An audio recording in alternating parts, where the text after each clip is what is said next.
Today we are setting up our July garden planting calendar, and we had already set up this page in our monthly planner video. And what I do on the calendar page is I just use this to track like when to do all of my planting, and I use the moon phases and the astrological signs to know what's best to plant when. So, I know this really sounds really woo-woo too, but farmers have been using this for centuries, and it's even kind of what they use in the Farmer's Almanac, only I like this system better. To me, it's a little more detailed, and I have had a lot of luck in my gardening with that. But if I only had one of these to choose, I would definitely choose to do this by the moon phases. So, whenever we start off the month here, we are going to be in the dark moon phase, and during the dark moon phase, that's when you plant your below ground crops. So that's what we're going to do only until the 4th of July there.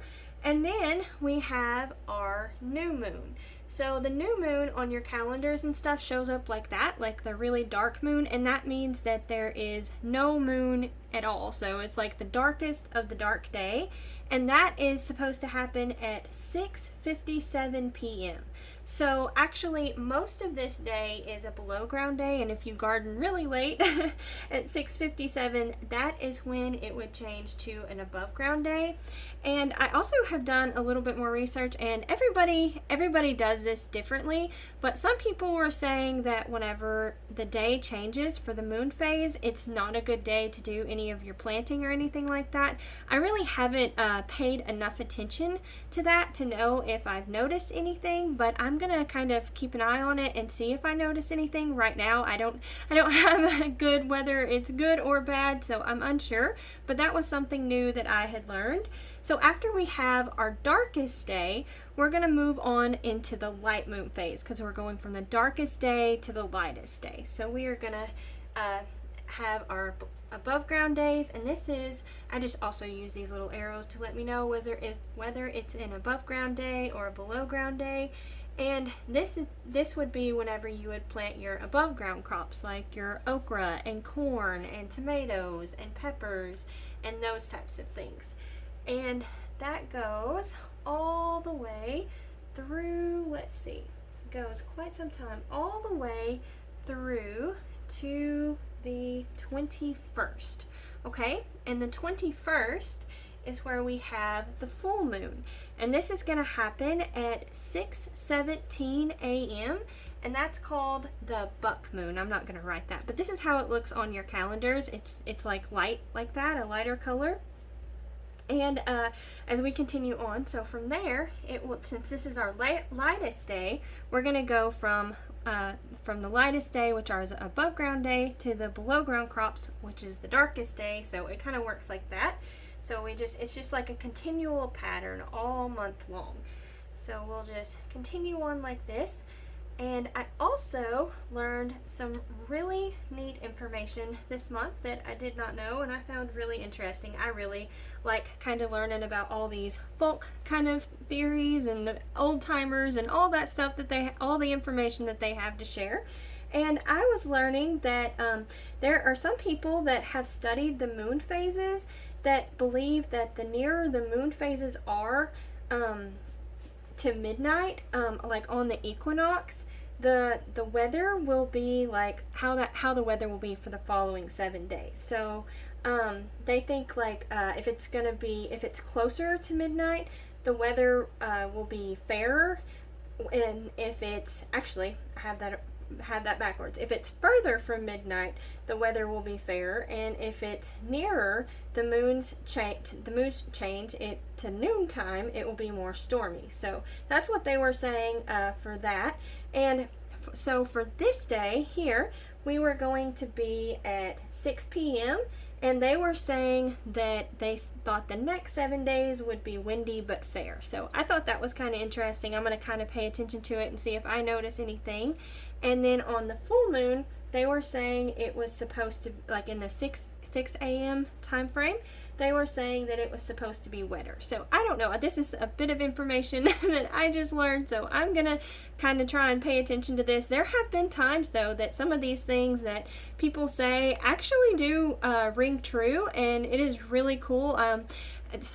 There was one month, I think it's March, that they said, this one guy was telling me his grandma always said if it rained on the first day of March, it was going to rain all March. And so far there has been quite a few years that has been true. So that is really, really cool.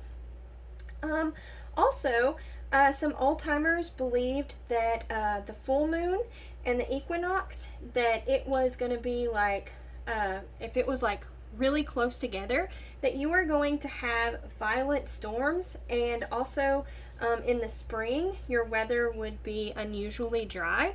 So I thought that was interesting too, and last month we were only 1 month away with the summer equinox, so I'm kind of curious about that as well.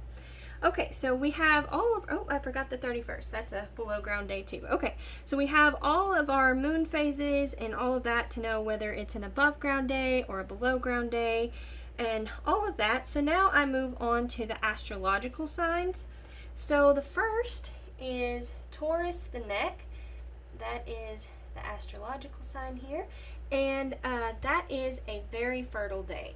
So this is the best of the best day to do your planting. So if you had any below ground crops like beets, radishes, turnips, those types of things, carrots, all of that, this would be a great day for that. And another thing I learned too, I forgot about this. Well, actually, whenever we get to that, hopefully I'll remember. We haven't got to that astrological sign yet. I'll just wait then. So the next day is Gemini the arms. So the next 2 days. So Gemini the arms.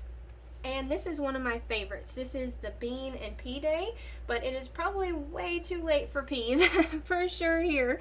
I don't know if people who are in way extreme north, if you can get away with planting peas now, but for us it's only beans, and even that is sometimes really challenging because we have really bad droughts and heat.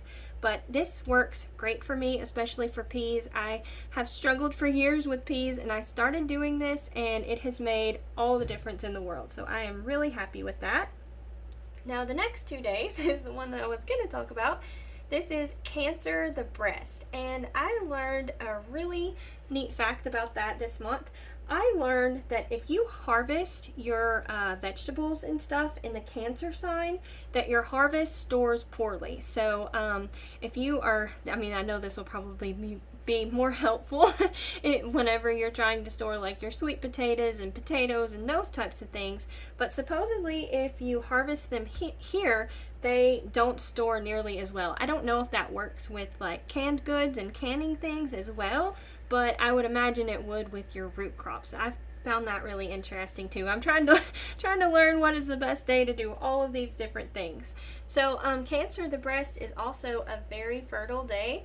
So that is really good. So again, this is below ground days, and also I don't know if I said on the bean and pea day, they are also below ground days. So that really wouldn't be the best day. If it was me, I would wait and just plant, and you needed to plant these, I would just wait and plant them on a very fertile day in the light moon phase. So that's what I would do there. But okay, so the next up, we're gonna change, and now we are in the light moon phase, and we can plant all those like well, I guess you wouldn't plant sunflowers. We'll get to that in a minute. But you could plant like tomatoes and those types of things. This one is Leo. That is Leo the heart. So we'll write that there. That's the astrological sign, and these are killing days. So I usually just write killing days on here. So these days are the days that you do not want to do any seed starting, transplanting, anything like that. I try and reserve these days for weeding. I found that really does make a big difference, and it helps an awful lot. And something else new I tried this year is we got some ground cover too, and that has been a game changer. We have been super busy, and I have not been able to do nearly as much in the garden as I would like, and it has helped tremendously. So I cannot sing the praises of ground cover at the moment. I am really, really loving that. Okay, so the next 2 days are Virgo the bowels. So we'll write that. And this one is, these 2 days are flowering days. So this would be the day that you would want to plant like your sunflowers and zinnias and those types of things, because they say that if you plant your vegetables on the flowering days, that they will just flower and not produce as abundant fruit. I guess I think your fruit's supposed to be a lot smaller, and sometimes they'll just flower and the flowers will fall off, kind of like the tomatoes do whenever it's really hot. So that's what they say. I really haven't noticed a whole lot of difference on that. I'm not 100% sure. I'm still in trials with that, but that's what they say anyways. But I have always done my flowers on this day, and they are really big and bushy and beautiful. So I really do like planting my flowers on these days. Okay, so the next 3 days after that are more flowering days, and also this works out great because it's an above ground day. And so the astrological sign is Libra, the rains, and those 3 are all flowering days. And also this month is a good time, at least for where I'm at, to try and get some of those crops for your like fall and winter garden going. So maybe it would be a good time to do maybe things like pansies and calendula and other flowers that do really well in the winter time. That might be a good time to start those. Okay, so the 14th and the 15th are Scorpio, the secrets, and that is another very fertile day. So we have a lot of very fertile days this month, and I guess we're getting both the below ground and the above ground, so that's good. So after that, we have Sagittarius, the thighs, for the next 3 days. Sorry, my line was not very straight there. I am not a perfectionist here, but this has really helped me to do it on this page in my planner. It's helped me so much. So Sagittarius, the thighs, and then those are what I just call fertile days, but these are kind of so-so days. So it's neither good nor bad. It's just kind of like an okay day, I guess, would be the way to say it. So it's not bad at all. And I have planted things on these days, and I really haven't noticed a whole lot of difference. They may be slightly less productive than this day, but it's not a whole lot. So I know everybody is busy nowadays, and if you can't do it on the very fertile day, I think it is absolutely fine to just do it on this day. And as I say that too, I would love to do all of my weeding on the killing days, but the weeds are just crazy, and there are so many, so you really can't just nail at least weeding down to these days. I try and do all of my planting that way, but if you can't follow this 100%, I mean, it's fine. And the way I've been approaching it is as an experiment, and I have found that so many things work so much better. So there are certain things, especially like my main crops of like sweet potatoes and peppers and tomatoes and peas and all these things that we have been able to grow enough of. I really stick to it with those things, and everything else I just kind of do the best I can to get as close to the date as I can. So I know it's really hard at first, and y'all can experiment too and see if it works for you and find out which days work really good for you, and hopefully this helps a lot, because it has really made a big difference for me. Okay, so next up we are going to do Capricorn, the knees. All right, there we go. And that is going to be a fertile day as well. So like, okay, so, however you want to say it. And these are still above ground. And then the next 2 days are Aquarius, the legs. So we'll write that. And that is even more fertile days. So we'll do that, but it does change from the above ground to the below ground. So this will be like radishes and turnips and all those types of things, potatoes. Then after that, we are going to have the astrological sign of Pisces. I think I spelled that wrong. Yes, I did. Pisces, the feet. And this is a very fertile day. So this is the best of the best days. So we got several days here that are below ground crops that works with. And then next up is Aries, the head. And that is more killing days. So this would be great days to do your weeding. After that, we have 2 more days.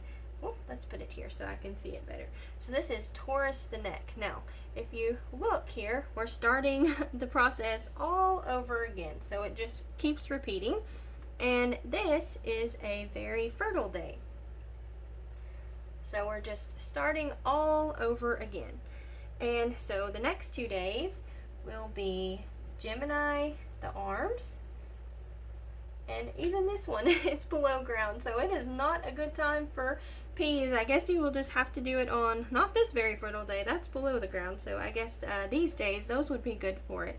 But yeah, if you want to plant your beans and peas, I would suggest just going there than doing it on a dark moon phase and below ground crop day.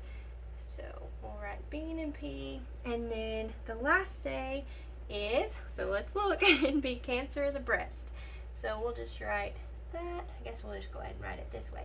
And this actually goes all the way through to August 2nd. So all the way through, that is going to be very fertile days.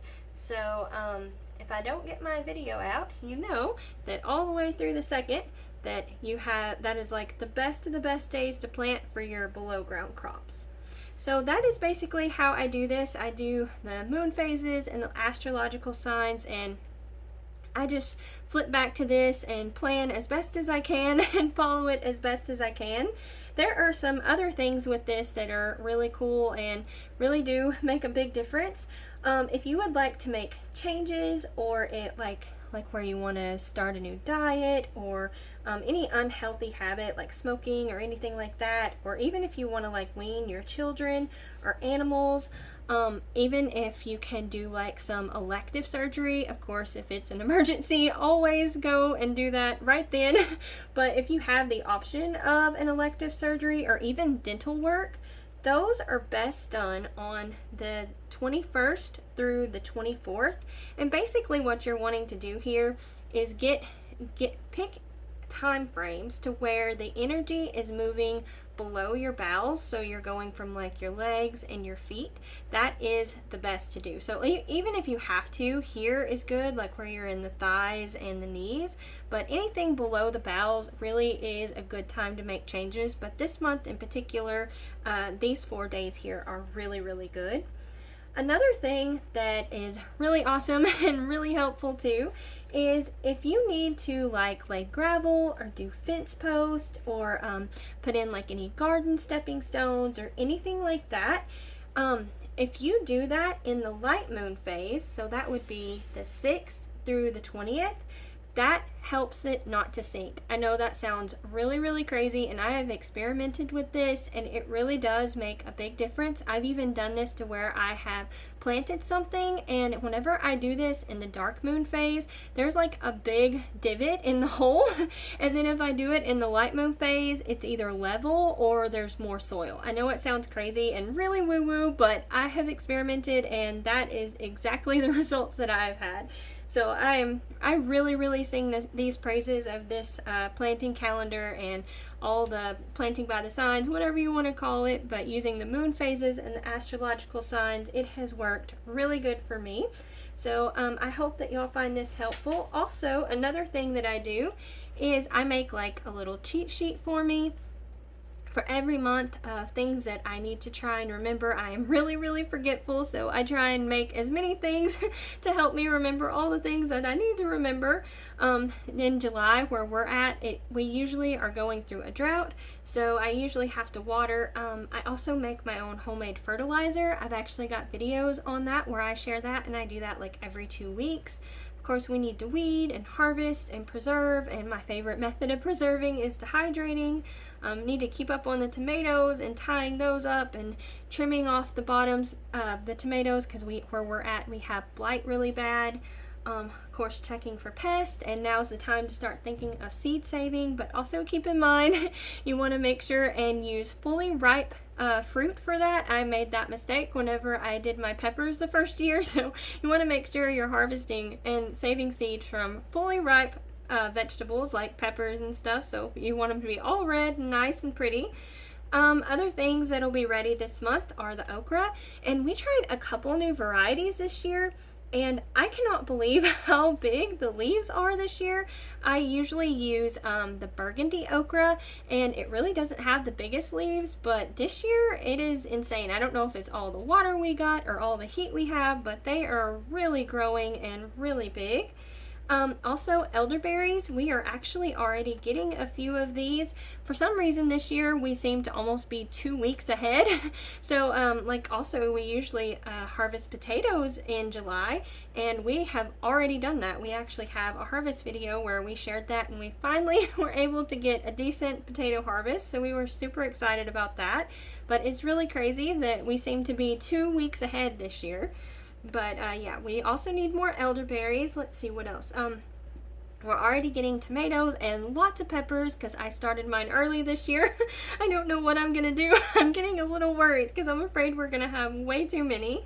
Also, beans and squash and cucumbers, if you have that. I kind of dropped the ball on all those things, and actually they just didn't sprout. I guess I didn't have the best seeds there. Melons and also herbs. I do a lot of dehydrating of the herbs. I got all kinds of, from culinary to medicinal and all those things. Also berries, even our blackberries this year are really early. Usually we are just now starting to harvest our blackberries, and this year they're almost done already. So it has been an early year for everything. And another thing to remember is to start some seeds for the fall and winter garden, like if you want to do kale or broccoli or things like that. But the trick to this is you want to be sure and start those inside because it is way too hot outside. They will just bolt. I have experimented with this in the past, and I have not had very good luck whenever I try and start them and leave the plants outside. Not only do they not want to germinate, but they also bolt. So I suggest doing that inside. And other things I just like to remember are things that are flowering. And a new flower we got this year is the Mexican sunflower, and I am super happy with it. It is so pretty, and I even noticed today how much the hummingbirds are really loving it as well. So I am super glad that we got that. But I think that's everything. If y'all have any questions about this, y'all be sure and leave a comment down below, and I will do my best to answer it. I hope this helps y'all, and thank y'all all so much for watching our video. We really appreciate it. I know there are tons of gardening videos and channels out there, and we just appreciate each and every one of you so very much. So thank y'all so very much. Y'all be sure and like, comment, and subscribe. Y'all take care, and we'll see you next time. Bye.